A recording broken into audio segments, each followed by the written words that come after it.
Polytechnic colleges లో admissions అనుకున్న స్థాయిలో ఉండట్లేదు అధ్యక్ష. తమరి ద్వారా గౌరవ మంత్రివర్యులు లోకేష్ గారికి విన్నపం, ఇంత అవకాశాలు కల్పిస్తున్నారు, వారు ఎంతో శ్రమ పెట్టి ఆయన ఒక విజన్ తో ఈ యొక్క విద్యా సంస్థలో సంస్కరణలు తీసుకొచ్చి 100% ఎంప్లాయ్మెంట్ క్రియేట్ చేయడం, అంటే మరీ ముఖ్యంగా 10th క్లాస్ తర్వాత 3 ఏళ్ల తర్వాతే అవకాశాలు, అంటే ఆర్థికంగా వాళ్ళు ఆ కుటుంబాలు బలోపేతం అవడానికి ఉపయోగపడే అంశం కాబట్టి అడ్మిషన్స్ కూడా పెంచగలిగితే, దీని అవేర్నెస్ రాష్ట్ర వ్యాప్తంగా తీసుకురాగలిగితే అనేక మందికి లబ్ధి కూరుతుంది అధ్యక్ష.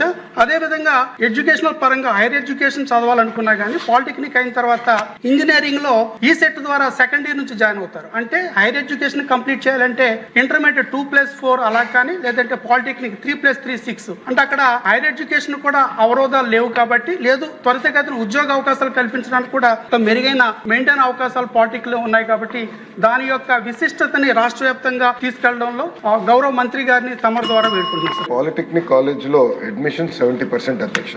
సభ్యులు చెప్పినట్టు అడ్మిషన్ 70%. కన్వెన్షనల్ కోర్సెస్ కి ఎవరు రావట్లేదు అధ్యక్ష. నేను కూడా అధికారులు చెప్పాను అధ్యక్ష, మొత్తం రీడిజైన్ చేయాలి, market link, market oriented courses అనేది తీసుకురావాలి, అప్పుడే అడ్మిషన్స్ బాగా వస్తాయని నేను చెప్పాను అధ్యక్ష. అదే వచ్చే అకాడమిక్ ఇయర్ లో లేటెస్ట్ ప్రోగ్రామ్స్ తీసుకొచ్చి మెరుగైన ఉద్యోగ ఉపాధి అవకాశాలు కల్పించే బాధ్యత కూడా కూటమి ప్రభుత్వం తీసుకుంటుందని గౌరవ సభ్యులకు తెలియజేస్తున్నారు.